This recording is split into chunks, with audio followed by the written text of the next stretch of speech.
सत श्रीकाल जी, तुहाडा सारिਆਂ ਸਾਡੇ YouTube ਚੈਨਲ ਤੇ ਸਵਾਗਤ ਹੈ ਜੀ। ਲਓ ਜੀ, ਫੇਰ ਅਪਡੇਟ ਲੈ ਕੇ ਹਾਜ਼ਰ ਹਾਂ। ਵੀਡੀਓ ਤੇ ਜਾਣ ਤੋਂ ਪਹਿਲਾਂ ਸਾਡੇ ਚੈਨਲ ਨੂੰ ਕਰ ਦਿਓ ਸਬਸਕ੍ਰਾਈਬ ਅਤੇ ਬੈਲ ਆਈਕਨ ਕਰ ਦਿਓ ਔਨ, ਤਾਂ ਕਿ ਆਉਣ ਵਾਲੀ ਵੀਡੀਓ ਦੀ ਨੋਟੀਫਿਕੇਸ਼ਨ ਸਭ ਤੋਂ ਪਹਿਲਾਂ ਪਹੁੰਚੇ ਤੁਹਾਡੇ ਕੋਲ।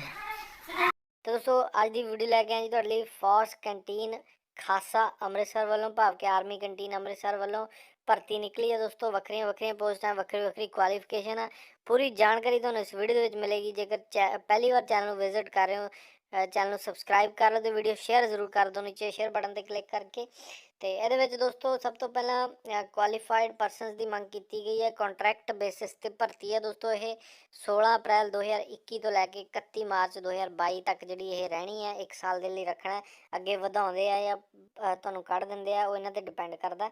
तो अकाउंटेंट की एक पोस्ट है दोस्तों। ये सैलरी इन्होंने दसी है 10,970 रुपए पर मंथ। ये तुसीं BCom की होवे, एक्सपीरियंस होवे तुहानूं अकाउंट्स ते कंप्यूटर्स का।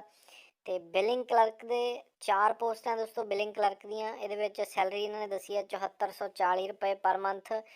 10वीं पास तुसीं होने चाहिए हो, तो कैपेबल होने चाहिए हो बिलिंग करने लई। कंप्यूटर के सॉफ्टवेयर होंदे ने बिलिंग के, वो तुहानूं आउणा चाहिए कंप्यूटर के उत्ते बिलिंग करनी। तो सेल्स परसन दियाँ 4 पोस्ट हैं दोस्तों। ये सैलरी 6470 रुपए पर मंथ है दोस्तों। ये भी तुसीं 10वीं पास होने चाहिए हो, तो बिलिंग करनी आनी चाहिए तुहानूं कंप्यूटर के उत्ते। तो गार्डनर या हैल्पर दियाँ 2 पोस्ट हैं। ये सैलरी 6220 रुपए पर मंथ दसी है। ये तुसीं 5वीं पास होने चाहिए हो। तो हुण दोस्तों मेन गल इनू अपलाई किद्दां करना। अपलाई करने लई तुसीं अपना CV इन्हां नूं भेजना। CV तो भाव है अपना रिज्यूम भेजना इन्हां नूं।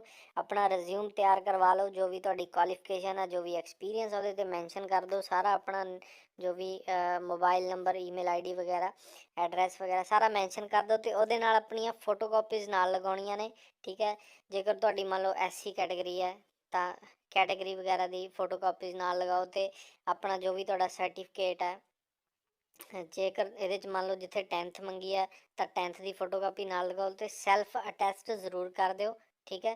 सर्टिफिकेट्स नूं आधार कार्ड जरूर लगा दो नाल फोटोकॉपी। तो ये सारा कुछ तुसीं इत्थे भेजना है। 5 मार्च 2021 तक तुसीं भेजना है।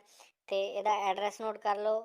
फॉर्स FAURC फॉर्स हैडकुआटर 23 तो ब्रैकेट दे विच है दोस्तों I आर्मड BDE, ठीक है जी, ब्रिगेड हो सकता है मतलब।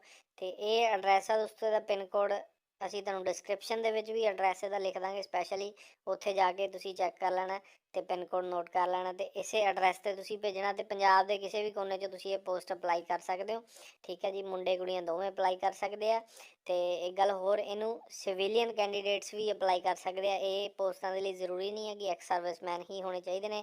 वैसे इन्होंने प्रैफरेंस लिखा कि असीं प्रैफरेंस एक्स सर्विसमैन या फिर उन्होंने डिपेंडेंट्स नूं, भाव के उन्होंने बच्चों नूं देवांगे, ठीक है जी।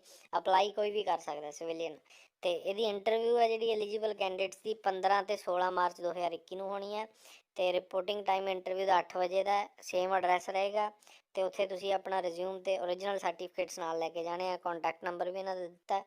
तो बाकी दोस्तों कुछ भी नहीं पता लग रहा कमेंट सैक्शन में कमेंट करके पूछ सकते हैं, पूरी सहायता करांगे। ऐदां ही बने रहो साडे नाल, प्यार दिंदे रहो, चैनल नूं सबसक्राइब करो। धन्नवाद दोस्तों, सत श्री अकाल।